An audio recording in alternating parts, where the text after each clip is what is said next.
What's new on Virgin Voyages in 2025? A lot is new.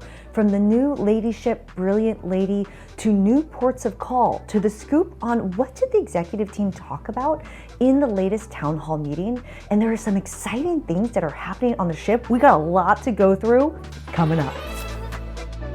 And if you're new here, ahoy, I'm Christine Lozada. I love Virgin Voyages. I can't wait to help you every step of the way to have the best vacation possible on Virgin Voyages. And my travel agent is here to make sure you are getting the best deal on your sailing. So take the 10 seconds, check the info in the description, and make sure you're being a smart traveler. I'm gonna tell you something important first, which is I don't work for Virgin Voyages.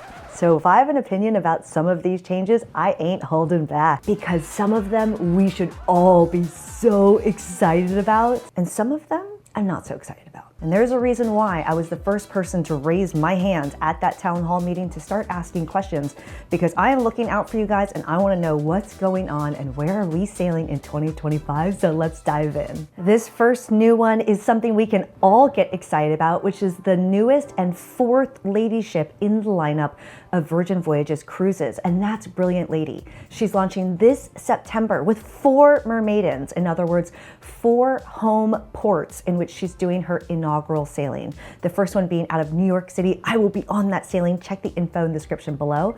But the new design of the ship is slightly slimmer, allowing her to go to really unique ports of call and do itineraries like yet another Panama Canal sailing has just recently been launched. We're really excited about Brilliant Lady, plus her new Alaska sailings, all really exciting stuff.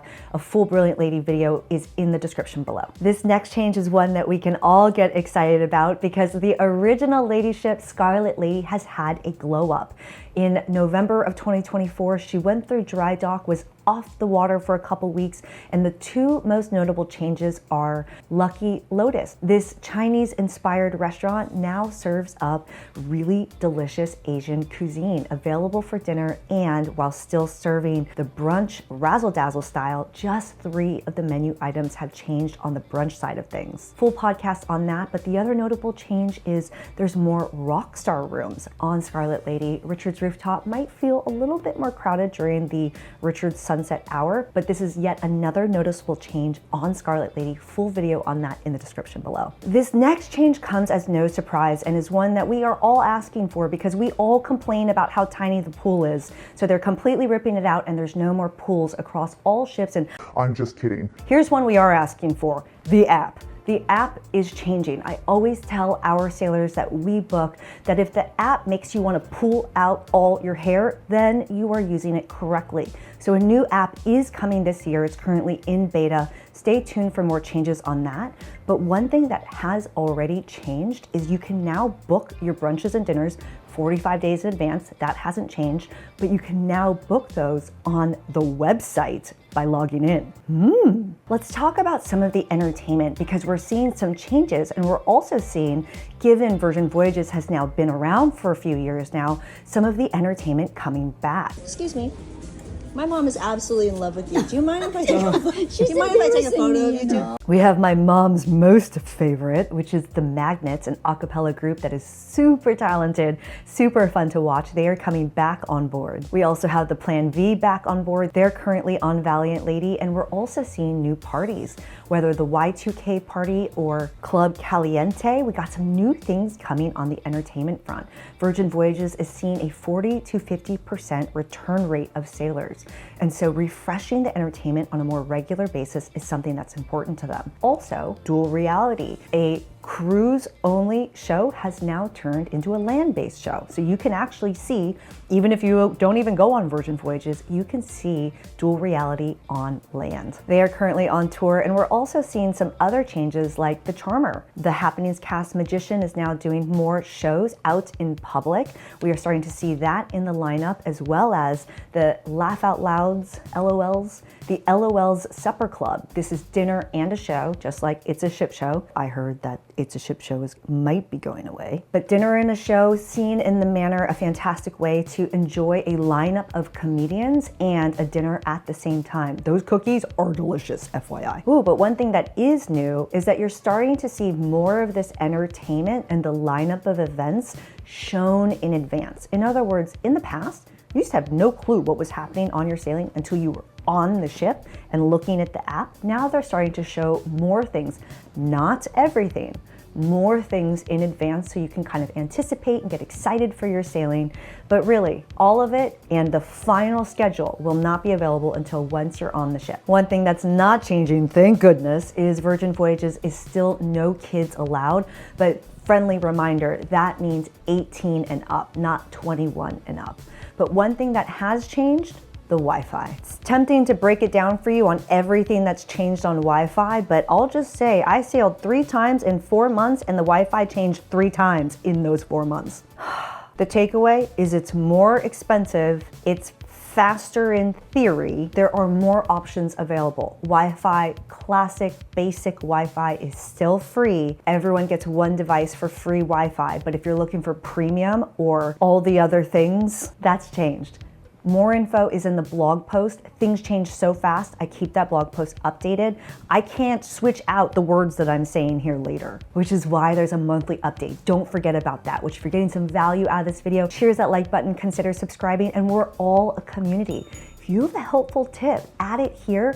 I have been working on the notes for this video for a month. There's so many changes, it's really hard to keep up with them, and I'm trying to condense the most important ones for you. So there's a lot of changes.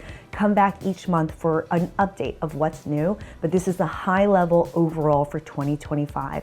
Add your helpful tip below. Let's talk about some new changes in 2025 when it comes to food and drink on Virgin Voyages. This is such a big part of your vacation, right? I'm really excited for some of these new dishes coming to Extra Virgin. We're gonna see things like a salmon crudo as an appetizer. We're also gonna be seeing a braised lamb over a pasta. We got a chicken cacciatore on the menu. These new items are coming.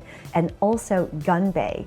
And I'm not sure if this change is just for the Eat and Drink Festival, which again, July is when that happens across all of the sailings.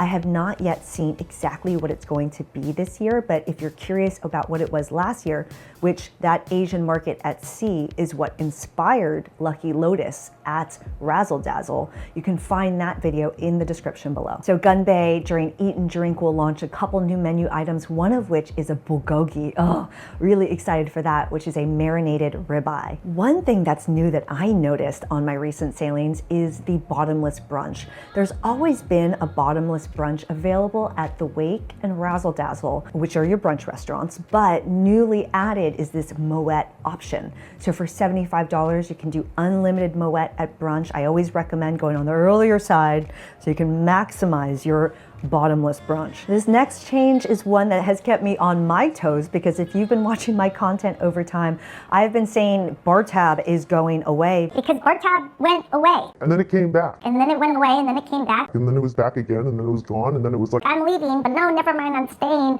Anyway, bar tab is here and there's still no drinks package, but we're seeing Virgin Voyages still doing some offers around bar tab. And we're also seeing this change in which you can buy bar tab in advance before you get on your sailing, but I'm now also seeing the ability to buy it as you are boarding. So just there's bar tab. And also some new content from me that I don't want you to miss. There's a couple things. One, a brand new podcast. I am now giving you things like what's the difference between Sailor Loot and bar tab and how much bar tab should you even buy? That's available as a podcast episode. And also, not everyone likes to watch. I prefer video, but if you like to read a million words, I also blog. There are blog posts that go along with each of these videos. We also have a weekly show called Sailings We Love. We are highlighting itineraries with some of them deeply discounted for a promotional period of time. So make sure you check out Sailings We Love. The Insider Guide also stays updated. That's a summary of all of my best tips, as well as some secrets that I'm not really willing to share anywhere else. Like, yes, there are secret shows. Anyway, come back next month for what's new each month. I'll be here with a full update on that. Let's talk about the next one. If you've ever considered saying I do at sea, Virgin Voyages is launching weddings in 2025. I have a full breakdown video about that. Why? Because you might be invited to something this year. Stay tuned for that. Another big change in 25 is going to be ports of call. Speaking of 25, there are 25 new ports of call, whether whether Reykjavik in Iceland, or I loved the Grand Cayman port. That was really beautiful. Going to Naples, this list is 25 ports long, so you can look for new ports of call, and don't forget about sailings we love each week. I gave you the warning that this list is long. I've got 5 more new things in 2025, and then I'm gonna give you my own opinion about where Virgin Voyages is sailing into this year, because I've been listening really closely to both what the team has been talking about, and also, I'm about to go on my 19th sailing with Virgin Voyages. I have almost 8, 9 of them as a solo sailor. I'm not in my room hiding. I am out there listening to you guys, your opinions, and seeing the way in which you are experiencing the ship. That's also what keeps it fresh for me. I feel like I'm on the ship for the first time every time through your perspectives. And so I want to share with you my own opinion because it's changing. But first, let's talk about the annual pass. If you're not familiar with the annual pass, it allows you to be at sea for 365 days, including on the new Lady ship. And so that's allowing you to be on Brilliant Lady no matter where she's going. You want to spend summer in the Mediterranean, you want to go on Alaska's itineraries, you want to fill in the blank. And so that's still an option available to you. And if anything, Virgin Voyages is making that deal even sweeter by offering itineraries going to Necker Island. If you're like, what's that? That's where Sir Richard Branson spent. Oh, you should read his book. He talks about Mecca. That's Necker Island. Annual pass is still available. That's a newer thing in 2025. And also, there's a new craft beer. The Draft House is the spot to go to for beers, but in general, there's a new beer in which Virgin has collaborated with Omegang Brewery to make a English-style pale ale. One thing that I've noticed over time is that the spa experience on Virgin Voyages has changed. I've noticed that across the board, everything on Virgin Voyages has gotten way more expensive over time, including the massage and spa. But the thermal suite spa used to be something that came with just about any package that you got at the spa. So if you just got a deep tissue massage, you got access to the thermal suite spa for 3 hours. That's not the case anymore. You have to pay for a spa pass separately, and that pricing has changed wildly over time. So I'm noticing these changes on the spa front. And another one is that you can now book your spa treatments in advance. Before you had to wait until you were on board. Now you can book your spa treatments in advance of getting on the ship. This next update is for my solo sailors. I've seen a lot of changes to the solo sailor program. And also, one thing I used to always say is that all the ships are exactly the same experience, and it doesn't matter because it's the same thing, except some of the art is different and the placement of the shuffleboard is a little bit different. But now I'm starting to feel differently. And so the solo sailor program, whether they're giving you a QR code to be able to join a WhatsApp group with everyone, whether they're doing more meetups or less meetups or more involved meetups, it's just a different experience by ship. I will say overall it has improved, and now it's not just one welcome dinner for everyone, it's a dinner every single night. And so these are things you'll find in the solo sailor video, what's new in 2025, but the solo sailor experience has improved. It's a little bit different by ship, but it's in general still really awesome to sail alone on Virgin Voyages. I'm about to go on my number 11, 10, 12, I don't know. I like it though. All right, you can see that the hat is on. Ta-da. Why? Because this is the part where I share my opinion, and I'm gonna be honest, I know that not everyone cares about my opinion, which is why I've saved it till the end. There are 4 key things I heard at the town hall. One is that there are longer itineraries with more unique itineraries, which therefore is going to make Virgin Voyages more expensive. And also, while they might, from a PR perspective, call it less cheeky, I call it more generic. And so this is the direction I see Virgin Voyages going in 2025. I used to think that it didn't really matter what ports you were going to because the ship experience was so unique because, again, Virgin Voyages has reimagined cruising, even if it does, and it already is becoming more generic. I see it all the time. Even if that's the case, it's not going to feel generic for most people. For the everyday cruiser, it's going to feel wildly wildly different, right? For my parents, because they are die-hard celebrity cruise line